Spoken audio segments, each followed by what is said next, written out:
Hello दोस्तों। मेरा नाम जिनेश है। मैं 32 साल का हूँ। यह कहानी आज से तकरीबन 10 साल पहले की है, जब मैं एक कार गैरेज में काम करता था। वैसे तो मेरी पढ़ाई 5वीं कक्षा तक ही हुई थी। मेरा परिवार गरीब था। पिताजी मोची थे और मेरी माँ लोगों के घर के फटे पुराने कपड़े रफू किया करती थी। जब से मुझे समझ आई थी, तब से मैं देख रहा था कि मेरे माता पिता एक दिन का खाना खाने के लिए जी जान से मेहनत करते थे, तब जाकर हम रात का खाना खा पाते थे। पिताजी और माँ चाहते थे कि मैं अच्छा पढ़ लिख सकूं, पर हालातों के चलते ये हो नहीं पाया और मुझे 5वीं कक्षा के बाद स्कूल छोड़कर कार गैरेज में काम करना पड़ा, जिससे कि मेरे माता पिता को घर का खर्चा उठाने में ज्यादा दिक्कत नहीं होती थी। मैं दिन प्रतिदिन गैरेज ले काम करके अच्छा कार मैकेनिक बन गया था। मुझे कार सुधारने की अच्छी नॉलेज आ गई थी, जिस कारण से मैं कार गैरेज के मालक का अच्छा चहेता बन गया था और फिर मेरी अच्छी आमदनी भी आने लगी, जिससे कि मेरे माता पिता को घर चलाने में अब ज्यादा तकलीफ नहीं हो रही थी। मेरे दिन अच्छे से गुजर रहे थे। अब मैं जो चाहे वो अपने लिए खरीद सकता था। बचपन में मैं जिन जिन चीजों को खरीदने के लिए तरस जाया करता था, आज मैं आसानी से खरीद सकता था। मेरी तब से अच्छी पोजीशन हो गई थी। गैरेज का मालिक भी मुझे अपने बेटे जैसा ही मानता था। मेरे मन में कभी ये ख्याल आता था कि मैं अपना खुद का गैरेज खोलूं, पर अगर मैंने खुद का गैरेज खोला तो मेरे मालिक का क्या होगा, जो मुझे अपने बेटे जैसे मानते हैं। बस यही कारण था जो मैं अपना खुद का गैरेज खड़ा नहीं कर पा रहा था। गैरेज में काम करते करते कब मेरा बचपन निकल गया, कुछ पता ही नहीं चला। तब मैं जवान हो चुका था और मेरे माता पिता मेरे लिए लड़की भी देखने लग गए थे। पर मेरे मन में तो अलग ही विचार थे शादी को लेकर। मेरे मन में मैंने ऐसी लड़की की तस्वीर बना रखी थी। मुझे वही चाहिए थी और मैं उसी तस्वीर की लड़की को ढूंढने की कोशिश करता रहता था। पर वो तस्वीर तो मेरी सिर्फ कल्पना ही थी। माँ और पिताजी रोज मुझे शादी करने के लिए कहते, पर मैं उन्हें हमेशा टालता रहता था। पर एक दिन मेरे साथ ऐसा हुआ जिसकी मैंने सिर्फ और सिर्फ कल्पना ही की थी। कभी सोचा नहीं था कि कभी कल्पनाएं भी सच हो जाती है। हुआ यूं कि दोपहर का समय हो रहा था और मैं गाड़ी ठीक करने में लगा हुआ था। गाड़ी ठीक करते हुए मैं पसीने से लथपथ हो गया था। उस समय दोपहर के 2 बज रहे थे। तभी एक 19 साल की लड़की अपनी महंगी कार लेकर हमारे गैरेज में आई और मुझसे बोली, क्या आप मेरे साथ शादी करना चाहेंगे? पहले तो मैं उस लड़की को देखकर हड़बड़ा गया और जब उस लड़की ने मेरे सामने शादी का प्रस्ताव रखा तो मैं बहुत हैरान होकर रह गया। मेरी तो जबान हलक में अटक गई और सांस थम सी गई। मैं तो उस लड़की के सामने कुछ बोल ही नहीं पा रहा था और वो लड़की मेरे हैरान शक्ल को देखकर मुस्कुरा रही थी। मगर मैंने खुद को जैसे तैसे संभालते हुए उस लड़की से पूछा, जी आप क्या बोल रही है? आप तो मुझे जानती भी नहीं है। मैं एक गरीब परिवार से हूँ और कार मैकेनिक हूँ, पर आप तो किसी रईस खानदान की लगती हैं और आप मुझसे शादी करना चाहती हैं। मेम साहब, मैं कुछ समझ नहीं पा रहा हूँ कि क्या बात है। प्लीज आप बताइए मुझे क्या वजह है। क्या आप मेरा मजाक तो नहीं बना रही हो? मुझे तो कुछ भी समझ में नहीं आ रहा है।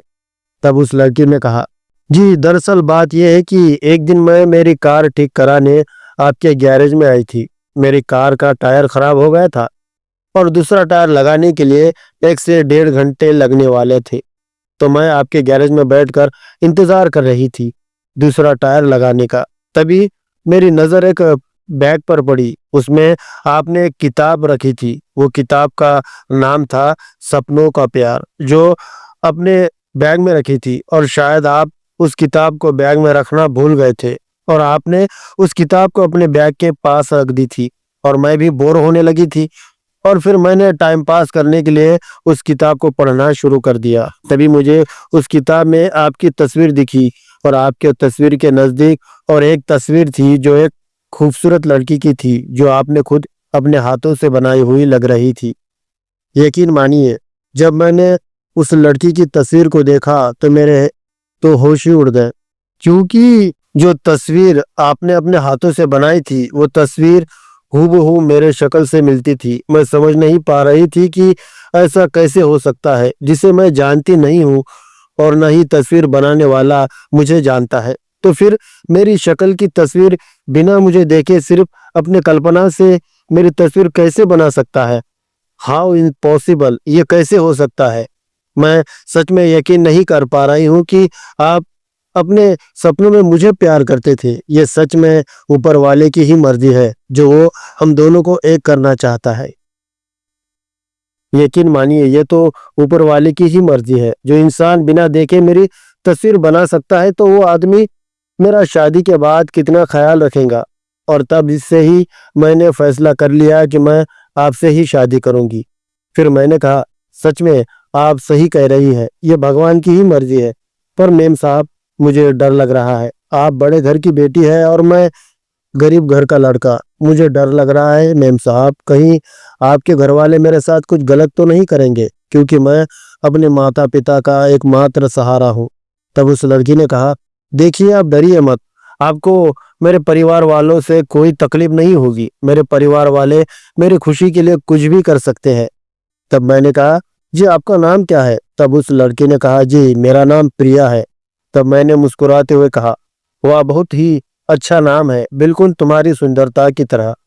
मेरा ऐसा कहती ही वो मुस्कुराई और बोली, जी आपका नाम क्या है? तब मैंने कहा, मेरा नाम जिनेश है। तब उस लड़की ने कहा, आपका भी नाम बहुत ही बढ़िया है और सबसे अलग है। जिनेश काफी सुंदर नाम है। एक दूसरे के नाम जानने के बाद हम दोनों में काफी बातचीत हुई और फिर उसके बाद हम दोनों की मुलाकातें बढ़ने लगी। फिर मैंने मेरे घर वालों को बताया कि मैंने एक लड़की को पसंद कर लिया है और उसी से ही शादी करूंगा। तब माँ और पिताजी हैरान होकर बोले, जिनेश बेटा, ये तू क्या बोल रहा है? हमने तेरे लिए लड़की देख रखी है और तू कह रहा है कि तूने लड़की भी पसंद कर ली। बेटा, हमने तेरी शादी की बात पक्की कर ली है। बेटा, अगर हम अब मना करेंगे तो वो लड़की वाले मुझे पकड़कर कपड़े की तरह धो डालेंगे। तू जानता नहीं, वो बहुत खतरनाक लोग हैं। माँ ने भी वही कहा, नहीं बेटा, ऐसा मत करना, नहीं तो वो लोग हमें बहुत ही नुकसान पहुंचा सकते हैं। अगर तू ये पहले कहता तो हम क्यों तेरी रिश्ते की बात करते? तब मैंने गुस्सा करते हुए कहा, माँ, आपको मैंने कहा था ना कि मेरे लिए लड़की मत देखना, तो फिर आप क्यों जल्दबाजी करने पर तुले हुए हो और मुझसे पूछे बिना आपने मेरा रिश्ता भी पक्का कर दिया। ये गलत किया आपने। मैं आप दोनों को कह देता हूँ कि मैं शादी उसी लड़की से करूंगा जिसे मैंने पसंद किया है। अभी आपका काम है कि उस लड़की वालों को बता दो कि मैं शादी नहीं कर सकता। मेरी इस तरह की बात सुनकर माँ और पिताजी हैरान होकर रह गए। तब पिताजी ने कहा, जिनेश, आखिर तूने कौन सी लड़की पसंद की है? क्या हम उस लड़की वाले परिवार से मिलकर बात कर सकते हैं? हमें भी तो पता चले कि वो लोग है कौन। उनसे जाकर हम तेरे रिश्ते की बात जाकर कर लेंगे। तब मैंने कहा, कोई जरूरत नहीं है, वो लोग बहुत अमीर लोग हैं, हमारी औकात नहीं है उनके घर जाने की। तब पिताजी ने गुस्से में कहा, ये क्या भौंक रहा है तू? हमारी औकात नहीं है तो तेरे रिश्ते की बात कौन करेगा वहां पर जाकर? क्या तो बिना अपने माँ बाप के उस लड़की से शादी करेगा? तब मैंने कहा, पिताजी आप दोनों परेशान ना हो, मुझे क्या करना है मैं खुद करूंगा। आप दोनों शांत रहे और अपना ज्यादा दिमाग मत दौड़ाइए। तब पिताजी ने कहा, बेटा ये कैसी बात कर रहा है तू? क्या हमारे अरमान नहीं है तेरे शादी को लेकर? तब मैंने कहा, मैं जानता हूँ पिताजी, पर मैं उस लड़की से कोर्ट मैरिज करने वाला हूँ। बाद में हम दोनों अच्छे से शादी का समारोह करेंगे। तब तक आप दोनों शांत रहे। और फिर एक दिन मैंने प्रिया को गैरेज में बुलाया और उससे कहा, प्रिया, मैं अभी तुम्हारे साथ कोर्ट मैरिज करना चाहता हूँ। तब प्रिया ने कहा, पर क्या बात है इस जिनेश, तुम ऐसा क्यों बोल रहे हो? तो मैंने कहा, नहीं प्रिया, मुझे डर लग रहा है कि कहीं तुम्हारे घर वाले हमारे रिश्ते को तोड़ ना दे, क्योंकि मैं गरीब हूँ और तुम अमीर हो। तब प्रिया ने कहा, तुम ठीक बोल रहे हो जिनेश, पर उससे पहले मेरा एक काम कर दो। तब मैंने कहा, कौन सा काम प्रिया?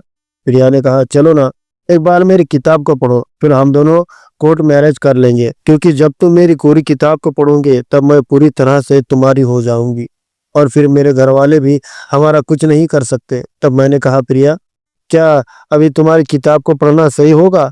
क्योंकि ये गैरेज है, कोई भी आ जा सकता है। तब प्रिया ने कहा, चलो फिर कहीं दूर जाकर तुम मेरी किताब को पढ़ो क्योंकि मुझे बहुत अजीब सा हो रहा है। तब मैंने कहा, मुझे भी तुम्हारी किताब को पढ़ने की बहुत इच्छा हो रही है।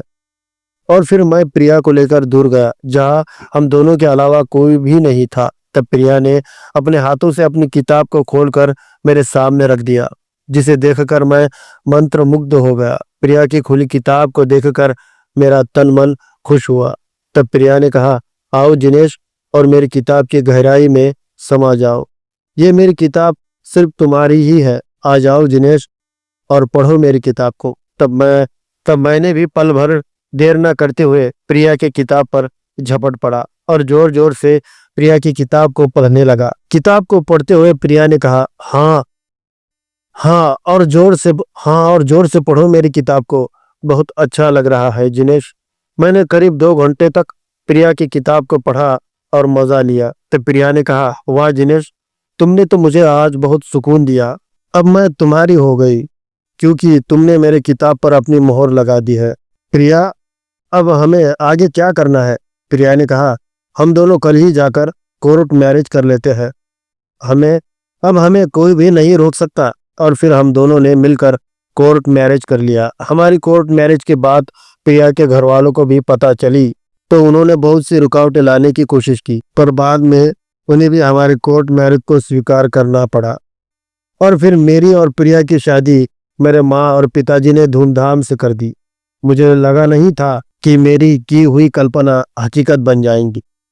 उम्मीद है मेरे प्यारे भाई लोग, आपको ये छोटी सी कहानी पसंद आई होगी। तो प्लीज़ इस वीडियो को लाइक और चैनल को सब्सक्राइब जरूर करें और साथ में प्यारा सा कमेंट जरूर करें। दोस्तों, ये कहानी पूरी तरह से काल्पनिक है। यह कहानी सिर्फ आपके मनोरंजन के हिसाब से बनाई गई है। धन्यवाद।